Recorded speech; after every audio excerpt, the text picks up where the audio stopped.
میری ماں مجھ سے لڑتے ہوئے بولی کہ ایسی بہو کا میں کیا کروں گی جو ساری زندگی صرف کسی سجاوٹ کے سامان کی طرح ایک طرف سجی بیٹھی رہے گی، نہ میں اسے بات کر سکتی ہوں، نہ گھر کے طور طریقے سکھا سکتی ہوں۔ میری ماں غمزدہ سی بولی کہ اپنے ملک اور خاندان کی لڑکیوں کی الگ بات ہوتی ہے، بندہ گھر میں کوئی بات چیت کر لیتا ہے، بہو کو گھر کے رسم و رواج سکھائے جاتے ہیں، مگر یہاں تو۔ میری ماں بات ادھوری چھوڑ کر پھر سے رونے لگی۔ میری ماں کے سادہ خیالات تھے، وہ بری طرح صدمے میں آ چکی تھی۔ میں نے شرمندگی سے اپنی بیوی کو دیکھا تو چونک گیا۔ اس کے چہرے پر ناگواری کے تاثرات تھے، مگر میرے دیکھنے پر وہ جلدی سے اپنے چہرے کے تاثرات بدل کر نرمی سے مسکرائی اور مجھ سے بولی کہ کیا تمہاری ماں کو میں پسند نہیں آئی؟ میں نے کہا کہ میں نے تو پہلے ہی بتا دیا تھا۔ میرے والدین اس بات پر شاید تھوڑے پریشان ہوں۔ میں نے اسے بتایا کہ میری ماں بس پریشان ہو رہی ہے کہ وہ تم سے بات نہیں کر پائے گی۔ وہ بولی کہ ٹھیک ہے، تم اپنی ماں کو مناؤ، مگر مجھے بتا دو کہ ہمارا کمرہ کون سا ہے، میں بہت تھک گئی ہوں اور کچھ دیر سونا چاہتی ہوں۔ میری بیوی کا اطمینان مجھے مسلسل حیران کر رہا تھا۔ میری ماں منہ کھولے اسے دیکھ رہی تھی، جو اطمینان سے مجھے دیکھتی کمرے کا پوچھ رہی تھی۔ میں نے اسے اپنا کمرہ دکھایا تو وہ کمرے میں بند ہو گئی۔ ماں کو میں نے کسی طرح منا لیا اور پھر ہمارے گھر کے حالات کچھ دنوں میں نارمل ہونے لگے۔ میرے والدین نے میری خوشی دیکھ کر میری شادی سے سمجھوتا کر لیا اور میں نے اپنی بیوی کے لیے کمرے میں ہر سہولت اور آرام دہ فرنیچر بھر دیا تھا تاکہ وہ خوش رہے۔ جب گھر میں سب کچھ نارمل ہوا تو میں نے پھر سے اپنے آفس جانے کا سوچا۔ میں نے بیوی کو بتایا تو وہ پریشان ہو گئی۔ میں سمجھ رہا تھا وہ اکیلے رہنے سے گھبرا رہی ہے، وہ میرے علاوہ کسی سے بات بھی نہیں کر سکتی تھی۔ تو میرے سمجھانے پر میری بیوی نے مجھے ایک نہایت انوکھی فرمائش کر دی۔ میں ہکا بکا سا اس کا منہ دیکھ رہا تھا۔ وہ مجھ سے بول رہی تھی کہ تم کام پر مت جاؤ، بلکہ تمہیں اب کمانے یا نوکری کرنے کی کوئی ضرورت نہیں ہے، تم صرف گھر پر میرے ساتھ رہا کرو۔ میں نے حیرت سے اسے دیکھا اور بولا کہ اگر میں تمہارے ساتھ رہوں گا تو گھر کون چلائے گا؟ میں اس گھر کا واحد کفیل تھا، میرے ابا تو بوڑھے تھے اور میں نے خود ان کا کام چھڑوایا تھا۔ وہ اتنی ناسمجھ تو نہیں لگتی تھی کہ کم عمر لڑکیوں کی طرح ایسی فرمائشیں کرتی۔ میری حیرت اور پریشانی پر وہ مسکرا کر بولی کہ میں تمہیں روزانہ 1000 ریال دوں گی، تمہارے گھر کا خرچ چلتا رہے گا، اخراجات میں کوئی کمی نہیں آئے گی۔ وہ بولی کہ تم یہی سوچ لو گے کہ آج سے تمہاری نوکری یہی ہے، تم صرف میرے ساتھ رہو گے۔ اس عورت کی بات پر مجھے جھٹکا لگا تھا، گو کہ وہ میری بیوی بن چکی تھی اور ظاہر ہے میری یہی سوچ تھی کہ اس کی جائیداد پیسے سے میرا بھی برابر کا حق تھا، مگر مجھے یہ بات عجیب لگ رہی تھی کہ وہ مجھے کام نہ کرنے کے پیسے دے گی۔ میں نے اسے کہا کہ وہ مجھے پورا دن اپنے ساتھ کیوں رکھنا چاہتی ہے، تو وہ کندھے اچکا کر بولی ایک بیوی آخر شوہر کو اپنے ساتھ کیوں رکھنا چاہے گی۔ میں نے اس کے جملے پر چونک کر اسے دیکھا تو وہ بولی کہ دیکھو یہاں میں کسی کو نہیں جانتی، تمہارے والدین بھی میری زبان سے ناواقف ہیں، تم جب ہمارے درمیان ہوتے ہو تو میں تم سے کچھ بات کر لیتی ہوں اور تمہاری وجہ سے میں تھوڑا بہت تمہارے ماں اور باپ سے بھی بات کر لیتی ہوں۔ اس نے مجھے یہ کہہ کر منا لیا، مجھے تم لوگوں کی زبان سیکھنے کے لیے تمہاری مدد کی ضرورت ہے، تم مجھے مناؤ گے تو میں اس گھر میں رہنے کے قابل ہو سکوں گی، ورنہ میں اس گھر میں اکیلی دیواروں کا منہ نہیں دیکھ سکتی۔ وہ مجھے اپنی مجبوری بتا رہی تھی۔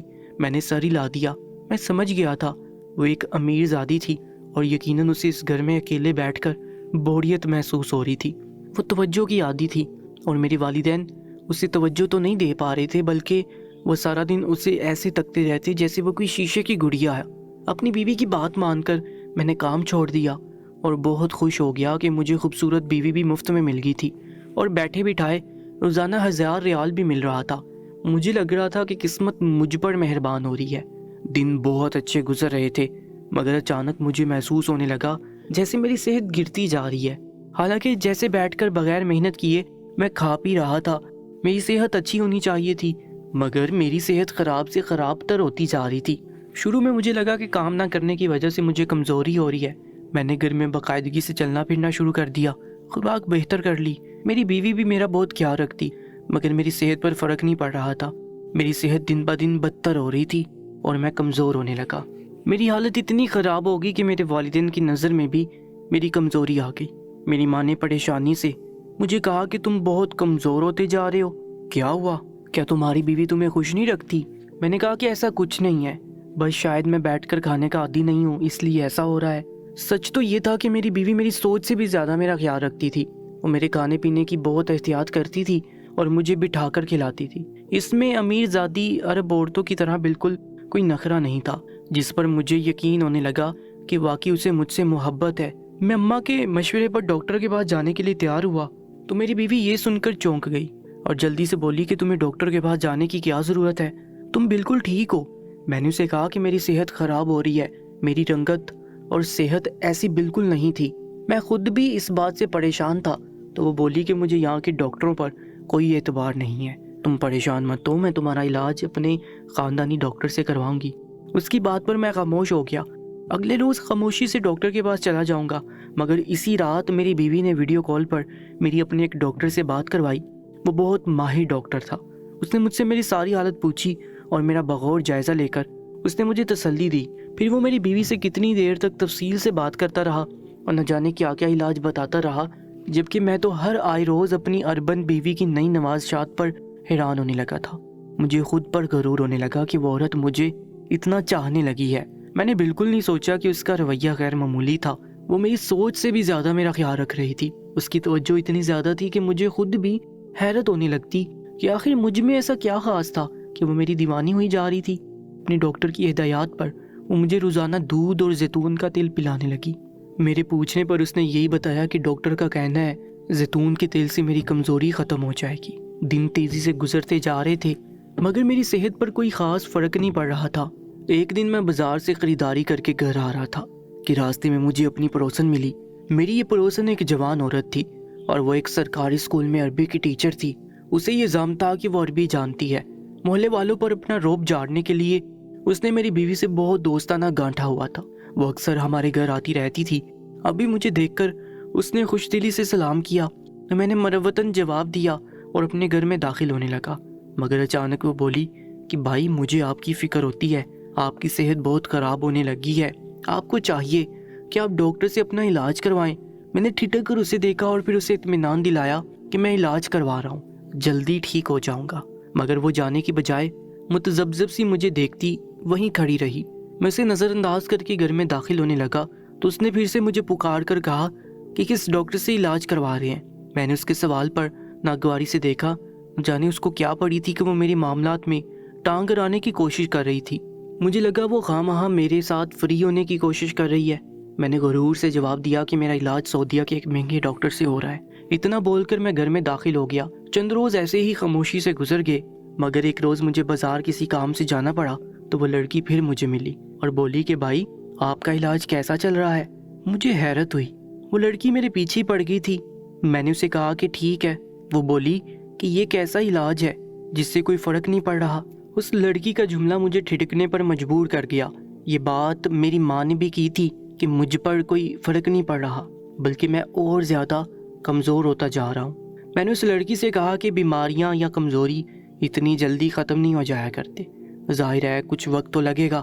تب وہ ایسی بات بول گئی جو مجھے رکنے پر مجبور کر گئی تھی۔ بولی کہ خیال کیجیے گا، ایسا نہ ہو اس وقت میں آپ کی جان ہی چلی جائے اور آپ بے خبری میں مارے جائیں۔ میں نے اس لڑکی کے جواب پر حیرت سے جھٹکا کھا کر اسے دیکھا۔ ایک چھوٹی سی بات کو وہ نہ جانے کیوں اتنا بڑھا رہی تھی۔ میرے دیکھنے پر وہ پوری اسرار لہجے میں بولی کہ اپنے گھر پر توجہ دے، کہیں آپ کی بیوی آپ کی بیماری کی وجہ نہ بن رہی ہو۔ اس لڑکی کی بات پر مجھے شدید حیرت ہوئی۔ میں نے جھٹکا کھا کر اسے دیکھا اور بھرمی سے بولا کہ وہ میری بیوی پر الزام لگا کر کیا جتانا چاہتی ہے۔ مجھے شدید غصہ آ رہا تھا، مگر وہ شرمندہ ہونے کی بجائے ڈھٹائی سے بولی کہ اپنی بیوی پر آپ کو اتنا اعتماد نہیں کرنا چاہیے۔ سمجھدار کے لیے اشارہ کافی ہوتا ہے کہ شادی کے بعد بیوی کے آنے سے ہی کیوں اچانک آپ کی صحت گرنے لگی۔ اس لڑکی کی بات اگر میں ٹھنڈے دماغ سے سنتا تو یقیناً وہ ٹھیک بول رہی تھی، مگر مجھے اس کی بات پر شدید غصہ آ گیا۔ میں نے اسے تنفر سے دیکھا اور کہا کہ ہمارے گھر کے معاملات میں آئندہ دخل مت دینا۔ مجھے لگ رہا تھا کہ وہ میری بیوی سے شدید جلن کا شکار ہے۔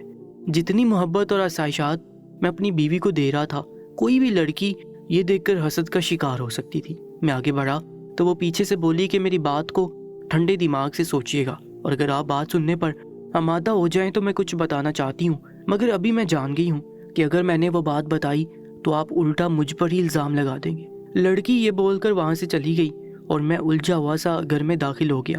نہ چاہتے ہوئے بھی میرے دماغ میں اس لڑکے کی باتیں چلتی رہی تھی۔ میں نے اپنی بیوی کا جائزہ لیا، اس کے چہرے پر پہلے روز والا اطمینان موجود تھا۔ وہ ہمارے گھر میں خوش تھی۔ رات کے وقت میں نے کھانا لینے کے لیے اٹھنا چاہا تو وہ جلدی سے اٹھی اور مجھ سے بولی کہ تم ریسٹ کرو، میں تمہارے لیے کھانا لاتی ہوں۔ اس نے مجھے کھانا لا دیا۔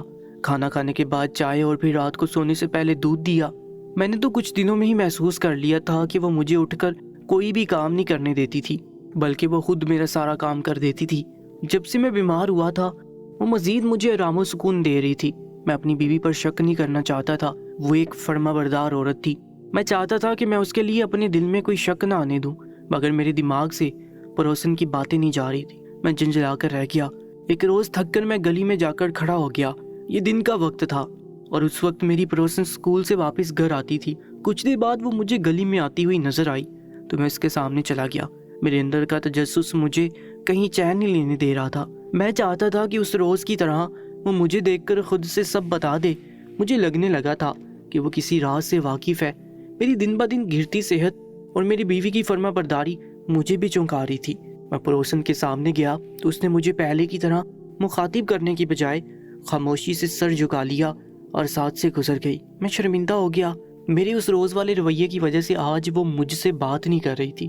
میں نے جلدی سے اسے پکارا اور اس سے معذرت کرنے لگا تو وہ خوش دلی سے مجھے معاف کر گئی اور بولی کہ اسے میرا رویہ برا نہیں لگا، کیونکہ اپنے گھر کے لوگوں کے بارے میں کوئی بھی انسان ایسا نہیں سننا چاہتا۔ پھر وہ بولی کہ اگر آپ سچ سننا چاہتے ہیں تو میں آپ کو کچھ بتانا چاہتی ہوں۔ میں تو منتظر تھا، اس سے سچ سننے کے لیے ہی وہاں کھڑا تھا۔ میں نے اسے کہا کہ مجھے بتاؤ تم میری بیوی کے بارے میں ایسی بات کیوں کی تھی؟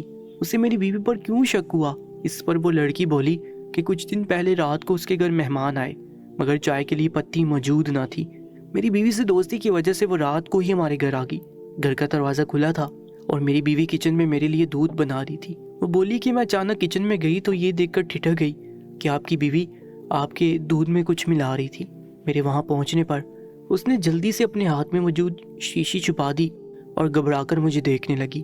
اپنی پڑوسن کی بات پر میں نے اطمینان سے کہا کہ دیکھو تم میری بیوی پر شک کر رہی ہو، وہ مجھے کچھ بھی ایسا ویسا نہیں دیتی، بلکہ وہ میری کمزوری کی وجہ سے اور میری ہڈیوں کی کمزوری کی وجہ سے مجھے زیتون کا تیل دیتی ہے، اور میں اس بات سے پہلے ہی واقف ہوں۔ میری بیوی نے ڈاکٹر سے بات کی تھی، اس کے بعد سے مجھے زیتون کا تیل دینے لگی۔ ڈاکٹر نے کہا کہ زیتون کا تیل میرے لیے بہت فائدہ مند ہے، مگر میری پڑوسن نے سر ہلا کر مجھے اگلی بات بتائی تو میرے ہوش اٹھ گئے۔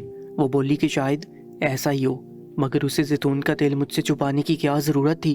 اس کے علاوہ میں نے آپ کی بیوی کو ایک مرتبہ کسی سے فون پر بات کرتے سنا تھا، وہ عربی میں بات کر رہی تھی۔